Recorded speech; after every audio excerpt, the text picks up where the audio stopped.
इसमें जड़ है शरीर और चेतन है आत्मा। क्या? जड़ शरीर और चेतन आत्मा। जब तक आत्मा का संबंध है तब तक जड़ शरीर भी चेतन की तरह प्रतीत होता है, इसमें क्रियाएं होती रहती हैं। जिस दिन इससे चेतना निकल जाती है यह मुर्दे की तरह हो जाता है। ये संसार भी परा प्रकृति पराम्बा भगवती का शरीर है, चेतना रूप से वही इसमें व्याप्त है और ये शरीर उनके संपर्क से संसार बढ़ रहा है। जिस दिन परा प्रकृति भगवान की ये जो ऐश्वर्याधिष्ठात्री महाशक्ति महामाया है, इसका संबंध जब अलग होता है तो ये निष्क्रिय हो जाए, नष्ट हो जाए। आत्मा निकली और शरीर सड़ने गलने लगेगा। इस प्रकृति से चेतन प्रकृति अलग हुई और जड़ प्रकृति लीन होने लगी। जब तुम जड़ता की उपासना करोगे तो तुम स्वयं जड़ होते चले जाओगे, और जब तुम चेतना की उपासना करने लगोगे तो तुम चेतन में मिलकर के चेतन बन जाओगे। जड़ता से तुम्हारा संबंध छूट जाएगा, और जड़ता से तुम्हारा संबंध टूट जाना ही जन्म और मृत्यु के चक्कर से छूट जाना। जब तक जड़ से संबंध है तब तक जन्म और मृत्यु है, दुख और सुख है, हानि और लाभ, जीवन और मरण, ये बने रहे। और जिस दिन आप चेतना से जुड़े, भगवती ज्योति रूप में क्यों पूजित होती हैं? अपने यहां 33 कोटि देवता हैं, लेकिन प्रत्यक्ष ज्योति रूप में भगवती दुर्गा की आराधना होती है। राम की ज्योति नहीं, कृष्ण की ज्योति नहीं, विष्णु की ज्योति के पूजन नहीं है। ज्योति में अगर किसी देवता का पूजन है तो वो महामाया भगवती दुर्गा का। उसका मतलब यह है कि वो ज्योति स्वरूपा ही है, वो चेतन स्वरूपा ही है, उनके द्वारा ही प्रकाश मिलेगा। अंधकार की निवृत्ति भगवती के द्वारा ही संभव है।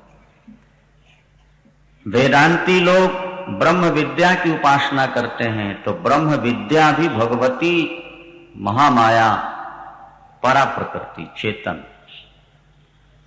भक्त लोग भक्ति करते हैं तो भक्ति भी स्त्रीलिंग है, वो परा प्रकृति महामाया भगवती ज्योति स्वरूपा ही उनके यहां भक्ति बन करके उनके हृदय में प्रकट होती है। और शाक्त तो भगवती दुर्गा की उपासना करते हैं ज्योति रूप से, तो उनके अंदर शक्ति के रूप में वे प्रवेश करती हैं, ज्ञान के रूप में प्रवेश करती हैं और अज्ञान को सदा के लिए मिटा दिया करती हैं। परमात्मा की दृष्टि जब पड़ती है प्रकृति पर तो प्रकृति में क्षोभ होता है, और प्रकृति में जब क्षोभ होता है तो प्रकृति दो रूपों में विभक्त होती है, जड़ और चेतन। समझ लीजिए, चेतन परमात्मा से जुड़ी हुई, जैसे मैग्नेट की शक्ति मैग्नेट से अलग नहीं होती, और उस शक्ति के अंदर जो आ जाए वो खींचकर मैग्नेट से जुड़ जाता है। लोहा मैग्नेट से जुड़ता है, उसको जोड़ने में कारण कौन है? शक्ति। जो शक्ति के अंदर आ गया वो जुड़ गया, जो शक्ति से बाहर रहा वो बहता। भगवान कृष्ण की एक लीला आपको सुनाएं सुंदर सी। देवी भागवत में रामायण भी है, भागवत की कथा भी है। कार्तिक का महीना है, यशोदा मैया तुलसी पूजा यमुना पूजन के लिए थाल में दीपक सजा करके यमुना पूजन करने जा रहे हैं। कार्तिक मास में दीपदान बहुत होता है, देवियों को मालूम। यशोदा मैया यमुना पूजन करने जा रही हैं, वहीं तुलसी का पूजन होगा, वहीं यमुना मैया का पूजन होगा, और फिर वो दीप जला करके पूजन करके यमुना में बहाए जाएंगे। बहुत सारी गोपियां तैयार हो गई, मैया जा रही हैं, चलो हम भी यमुना पूजन करें। जब गोपांगनाएं यशोदा मैया के साथ लेकर के दीपक चलने लगी तो कन्हैया वहीं खेल रहे थे ग्वाल वालों के साथ। मैया कहाँ जा रही हो? लाला यमुना पूजन के लिए यमुना जी जा रही हूं। मैया मैं भी साथ चलूं?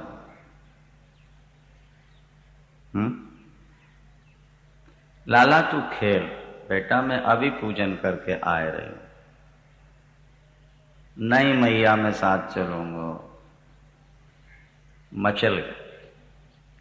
मैया का हृदय पिघल गया। अच्छा लाला चल। बोलो बांके। ध्यान से सुनो। मैया कन्हैया को साथ लेकर यमुना तट पहुंची। अनेक गोपांगनाएं साथ में हैं। सबने दीप जलाए, डोने में रखे। तुलसी का पूजन, यमुना का पूजन किया और दीपक यमुना जी में बहाए। गंगा हरिद्वार में आप जाके ऐसे नहीं करते हो, दीपक जलाते हो। तो जब दीपक छोड़े गोपियों ने, वो मैया ने, तो कन्हैया थोड़े जल में अंदर घुस गए। मैया ने आवाज लगाई, अरे कन्हैया आगे मत ही जाए, डूब जाएगा। नहीं मैया मैं आगे नहीं जाऊं। घुटने जांघों से जल में भगवान खड़े हैं। जो दीपक बहते आ रहे हैं, भगवान उनको उठा करके यमुना किनारे रखते जा रहे। जल में जो दीपक बह रहे थे उन्हें उठा के किनारे। अरे लाला क्या कर रहे हो? मैया इन बहते दीपकों को किनारे लगा रहा हूं। बोलो वृंदावन। जीव ही दीपक, संसार ही एक नदी है। ये जीव इस नदी में बह रहे। भगवान कह रहे हैं कि दीपकों को मैं, बहते दीपकों को किनारे लगा रहा हूं मैया। मैया ने फिर कहा, बेटा दीपक तो बहुत सारे बह रहे, तो किसको किसको किनारे लगाएगा? भगवान कितना सुंदर उत्तर। मैया जो मेरे पास आ जाएंगे उनको मैं किनारे लगा दूंगा, जो दूर रहेंगे वो बहते चले जाएंगे। परमात्मा की जो अनर्वचनीय माया शक्ति है वो भी जीव से यही कह रही है कि तुम मेरे संपर्क में आ जाओ, मैं तुमको ब्रह्म से जोड़ देती हूं। परमात्मा के साथ तुमको एक कर दूं। मुझसे दूर रहोगे तो संसार में भटकते रहोगे, और मेरे समीप आ जाओगे तो अपने स्वरूप को प्राप्त करो। अनंत करुणामयी, अनंत कल्याणमयी पुत्र वत्सला पराम्बा भगवती। हमने आपको बताया पहले भी, मां के हृदय में संतान के प्रति जितना ममत्व होता है, पिता के मन में उतना नहीं होता। बछड़ा कुआं में गिर जाए, गाय छलांग मारती है। वो पुत्र वत्सला है, वो अपने बछड़े से प्यार करती है, जीव से चाटती है। आप गाय के बछड़े को रिक्शे पर रख के चल पड़ो, 1000 मील चले जाओ, भूखी प्यासी छटपटा जाएगी। चलते चलते गिर जाए, चलने की शक्ति न रह जाए, तब भी बां बां करती रहेगी। उसको खाने की चिंता नहीं, पीने की चिंता नहीं, वो अपने बछड़े के पीछे पीछे चलती है।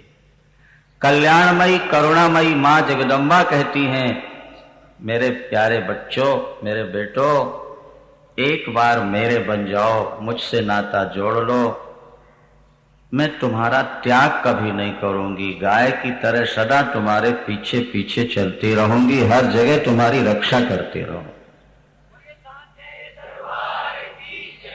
तुम्हें जो चाहिए मैं दूंगी, मैं दूंगी, ये भगवती कहती। एक बार श्रीमन नारायण ने कल की कथा आपने सुनी, जब वो लौट के आए ना तीनों देवता, तो श्रीमन नारायण ने फिर अंबा यज्ञ किया। विष्णु यज्ञ होते हैं, रुद्र यज्ञ होते हैं, तो अंबा यज्ञ भी होना चाहिए, जगदम्बा यज्ञ।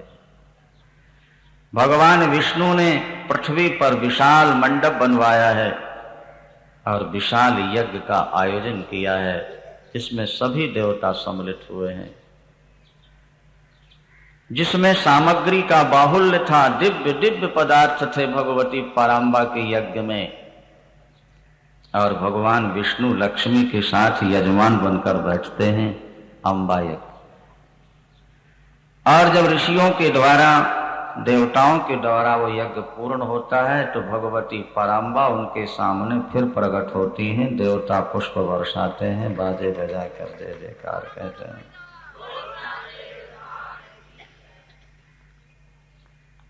क्षीर समुद्र, दूध का समुद्र, उसके बीच में मणि द्वीप है। पराम्बा भगवती का महल ही पारसमणियों का, वहां की भूमि ही पारसमणि है। जैसे आपके यहां कंकड़ पत्थर रोड़ी नजर आती है, ऐसे वहां नवरत्न नजर आते हैं पराम्बा के दिव्य धाम। शास्त्र कहते हैं कि आप कल्प वृक्ष, कामधेनु और चिंतामणि, पारसमणि का ध्यान कर लो तो गरीबी दूर हो जाती है। चिंतन करो, अगर पराम्बा का चिंतन आपके द्वारा हो जाए। कोई ऐसी मां नहीं दुनिया में जो अमीर होते हुए अपने बेटे को फटे पुराने कपड़ों में देखे, भिक्षा मांगते देख कर सहन कर सके। ऐसी कोई सामान्य मां भी नहीं हो सकती। फिर वो पराम्बा भगवती जगजननी भगवती प्रकट होकर विष्णु भगवान को आशीर्वाद देती हैं, कहती हैं, नारायण आपने मेरा अंबा यज्ञ किया है, जाओ मैं आशीर्वाद देती हूं, सारे संसार में तुम्हारे मंदिर बनेंगे, सारे संसार में लक्ष्मी नारायण की पूजा होगी, तुम्हारे 4 हाथ हैं, धर्मार्थ काम मोक्ष तुम प्रदान करते रहना। तुम्हारी शरण में जो लोग आएंगे मैं उनको सुखी बनाती रहूंगी, क्योंकि तुमने मेरा यज्ञ किया हुआ है, तुमने मेरे मंत्र का जप किया है। भगवान विष्णु से पराम्बा भगवती दुर्गा की। और देखो विष्णु, जब जब संसार पर संकट आएगा तब तब तुम्हें अवतार लेकर के दुष्टों का संहार और धर्म की स्थापना करनी हो। जब कोई कार्य तुमसे नहीं हो सकेगा तो फिर मैं अवतार लेकर के दुष्टों का संहार किया। तो महिषासुर, रक्तबीज, शुंभ निशुंभ, क्या भंडासुर, एक त्रिपुरा रहस्य ग्रंथ है पढ़ने लायक देवी के भक्तों को। उसमें लिखा है कि भंडासुर नाम का दैत्य 105 ब्रह्मांडों पर शासन करता था। रावण ने तो खाली मृत्युलोक में यही शासन किया ना उसने, रावण ने, लेकिन भंडासुर नाम का दैत्य 105 ब्रह्मांड, जैसे ये ब्रह्मांड है ना अपना, 105, आकाश में तो करोड़ों ब्रह्मांड है, ऐसे ऐसे हर ब्रह्मांड में अलग सूर्य, अलग ब्रह्मा, अलग विष्णु, अलग शंकर, हर ब्रह्मांड। जैसे आकाश में हजारों गुब्बारे उड़ रहे हो,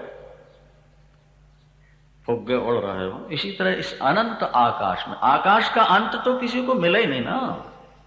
वैज्ञानिकों का अनुसंधान है कि हमने ऐसे ऐसे सूर्य देखे हैं अपने विज्ञान यंत्रों से, कितनी दूरी पर हैं, अब आप गणित लगा के पता कर लेना। लाइट की गति है 1 सेकंड में 1,87,000 किलोमीटर। लाइट की जो गति है ना, वो 1 सेकंड में 1,87,000 किलोमीटर दौड़ती है। वे लिखते हैं कि ऊपर इतने बड़े सूरज हमने देखे हैं कि उनकी लाइट अगर मृत्युलोक आने लगे इस गति से तो 12 अरब वर्ष के बाद मृत्युलोक में आ पाए। 12 अरब वर्ष। अब वो कितनी ऊंचाई पर होंगे? विज्ञान ने तरक्की बहुत की है। कोई वैज्ञानिक ये नहीं बतला सकता कि आकाश का और छोर कहां है,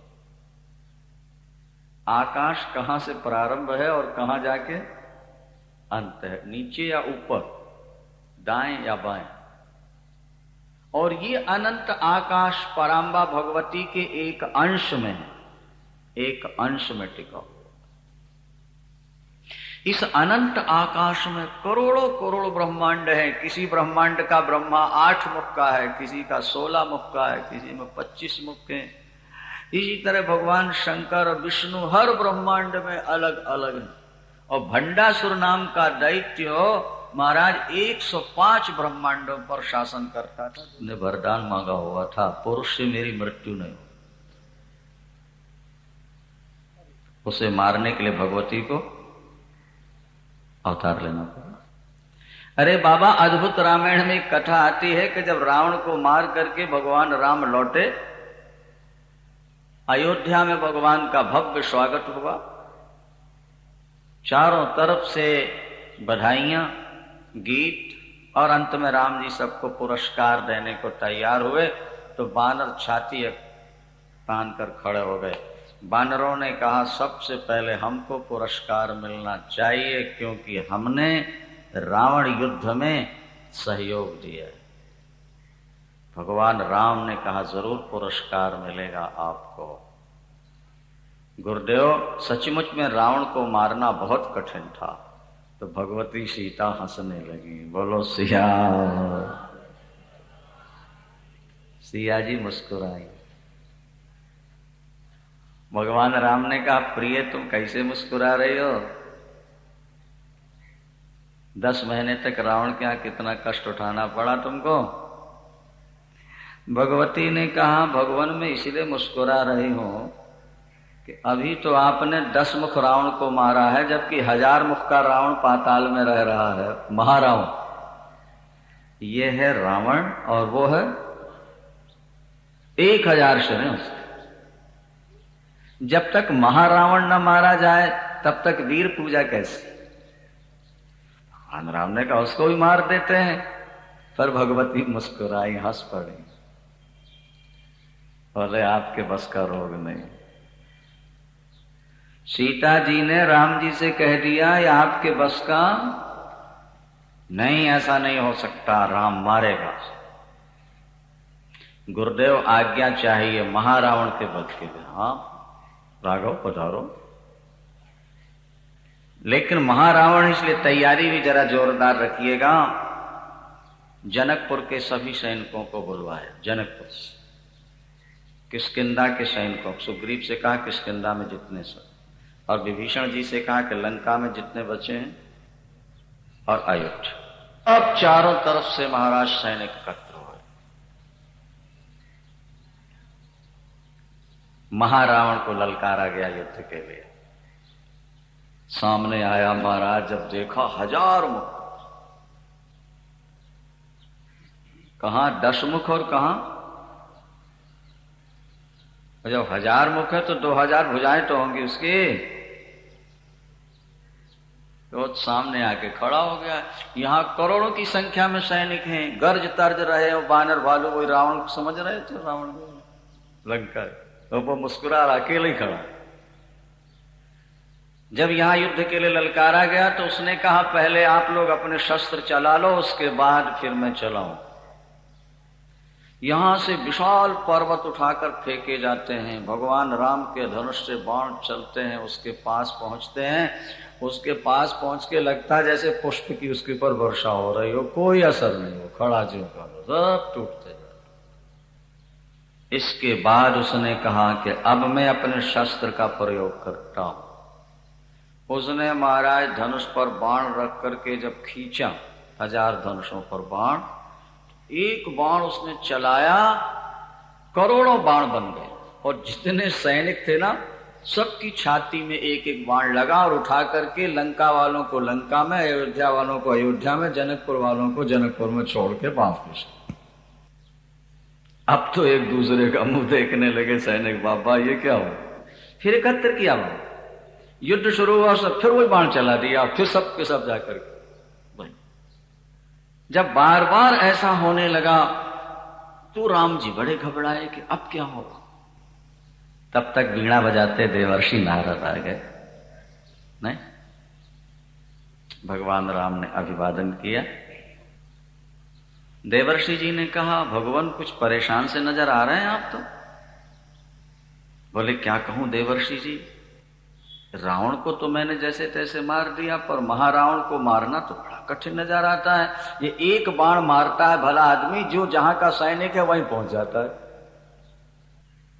नारद जी ने कहा, राघव ये आपके बस का रोग नहीं, आप नहीं मार सकते, फिर कौन मारेगा। ये काम महामाया का, भगवती दुर्गा का। तो दुर्गा का आवाहन किया जाए। देवर्षि जी ने कहा, आपके बगल में तो बैठी है सीता, ये भी तो वही रूप है। सीता, राधा, लक्ष्मी ये अलग थोड़े हैं महामाया से, तो उन्हीं के अंशभूता है, उन्हीं का स्वरूप है। आप इनकी उपासना करो, इनसे प्रार्थना करो। राम जी ने कहा कि नहीं नहीं भगवान, जो रावण को नहीं मार सकी वो महारावण को कैसे मारेगी। इतना कोमल इनका शरीर है, माखन से भी ज्यादा, ये धनुष बाण कैसे उठाए। नहीं। देवर्षि जी ने कहा, प्रभु उद्भव स्थिति संहार कारिणी, रामायण में भी लिखा, उद्भव स्थिति संहार कारिणी क्लेशहारिणी सर्वश्रेयस्करीं सीताम नतोहम राम वल्लभम। इनके द्वारा ही जगत की उत्पत्ति, पालन और संहार होता है। ब्रह्म तो न्यूट्रल है, न्यूट्रल, निर्विकार। इनसे आप कहें और फिर इनका असली रूप को देखें, वो तो लीला करने के लिए स्वरूप छुपा हुआ था इनका। तो सीते, देवर्षि जी क्या कह रहे हैं। भगवती मुस्कुराई, बोले ठीक ही तो कह रहे हैं, बोलो सिया। तो तुम रावण को मारोगी। देवर्षि जी ने कहा, भगवान ऐसे काम नहीं चलेगा, पति पत्नी वाली बात रहेगी तो नहीं मारेंगे। इस समय इनको महामाया भगवती दुर्गा मान के इनका पूजन करो और मुझसे इनकी दीक्षा लो।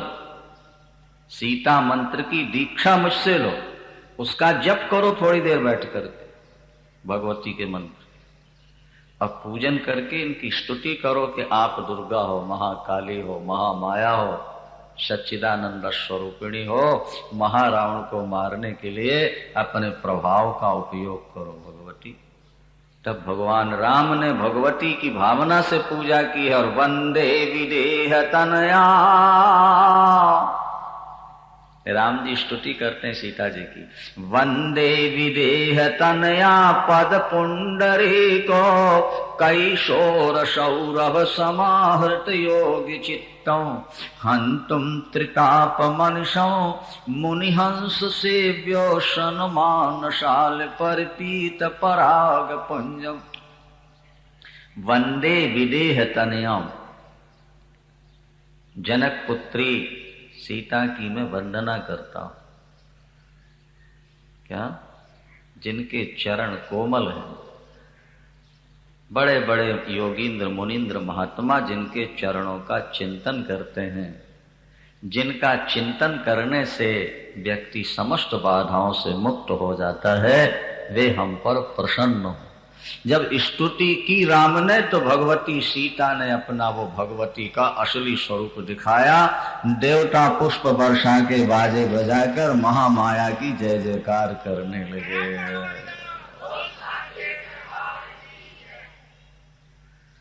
वो दिव्य रूप महामाया का दिव्य। भगवान राम तो हाथ ही जोड़े रह गए, सब बानर भालू सैनिक हाथ जोड़े।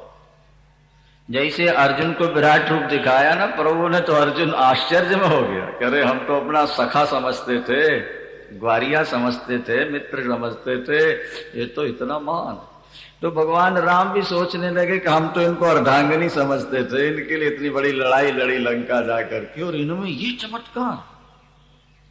मुस्कुरा के भगवती ने कहा राघव आर्यपुत्र अब निश्चिंत हो जाओ, मैं अभी उसको समाप्त करती हूं। महाराज भगवती बढ़ी है उसके ऊपर, भगवती में शक्ति है, वो शक्ति उसकी शक्ति को खींच लिया, और जब उसकी सारी शक्ति को खींच ली शक्ति ने, तो उसमें क्या रह गया? यही तो हुआ था जब धनुष तोड़ने का प्रश्न आया ना। आप लोग पढ़ सुन तो लेते हो, विचार नहीं हो पाता ना भाई। सीता जी ने भगवान राम का दर्शन किया पुष्प वाटिका में, मन में राम बस गए, भगवती से आशीर्वाद मिल गया। अब आकर खड़ी हैं माला लिए, और वहां से राजे महाराजे आ रहे हैं तोड़ने के लिए। तो भगवती क्या करती? धनुष में अपनी शक्ति भरती जाती है नहीं, और बलवानों के अंदर जो शक्ति है उसको खींचती जाती। इस बात का किसी को पता नहीं लगता। तो वो ज्यों ज्यों धनुष को पकड़ के उठाते हैं, त्यों धनुष वजनदार होता जाता है और उनकी शक्ति कम होती चली जाती है। और जब भगवान राम आए उठाने के लिए, तो वहां एक चौपाई लिखी है कि हो हरुअ रघुपति निहारी, ए शंकर के धनुष, अब तुम राम को देख के हरऊ हो जाओ, माने हल्के फुल्के बन जाओ। तुम्हारी जो शक्ति मैंने तुम्हें दी है वो सब मेरी वापस करो, ताकि राम छुए और टूट जाए। इसीलिए तो भगवान राम को भी कहना पड़ा कि छुअता ही टूट पिनाक पुराना, मैं के ही हेतु करो अभिमाना। मैंने तोड़ा नहीं, ये तो छुअता ही टूट, मैंने छुआ था। परशुराम जी से राम कह रहे हैं कि मैंने तो केवल इसको मुनिवर छुआ और टूट गया। तो मैं अभिमान कैसे करूं? मैं तोड़ता तब तो अभिमान करता, मैंने तोड़ा ही नहीं, मैंने तो केवल उसको छुआ था। और लखनलाल जी भी यही कहते हैं कि मुनिवर बिल्कुल ठीक कर रहे हैं। पर देखा राम नए के भोरे, राम ने तो उसको नया धनुष समझ करके, शक्तिशाली समझ के उसको देखा था, और जैसे उठाया वो अपने आप टूट गया। इसी तरह ब्रह्म के अंदर जो शक्ति है, पराम्बा भगवती महामाया, वही सारे जगत का कार्य करती है। उसके अधीन ही सारा जगत है, उसके अधीन, उसके बिना किसी का काम चल नहीं सकता।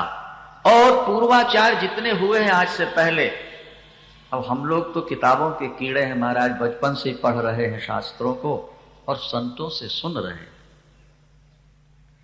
जितने आचार्य महापुरुष हुए हैं सब भगवती के आराधक, मूल। बाकी सभी देवी देवताओं का पूजन हमारे यहां होता रहा, लेकिन मूल में आराधना पराम्बा भगवती की, और उनमें अपार शक्ति है। यहां एक ब्राह्मण की कथा आती है। एक राजा पुत्र के लिए यज्ञ करा रहे थे। गोभिल ऋषि उसमें होता थे, हवन चल रहा था, वेद मंत्र का उच्चारण हुआ। उच्चारण के समय स्वर थोड़ा सा बदल गया, तो हवन चल रहा था पुत्रेष्टि यज्ञ का। उसमें गोभिल ऋषि जोर जोर से मंत्र बोल रहे थे, तो कहां उदात्त कहां अनुदात्त, कहां ऊंचा कहां नीचा स्वर बोलना चाहिए, वो उसका क्रम है वेद में।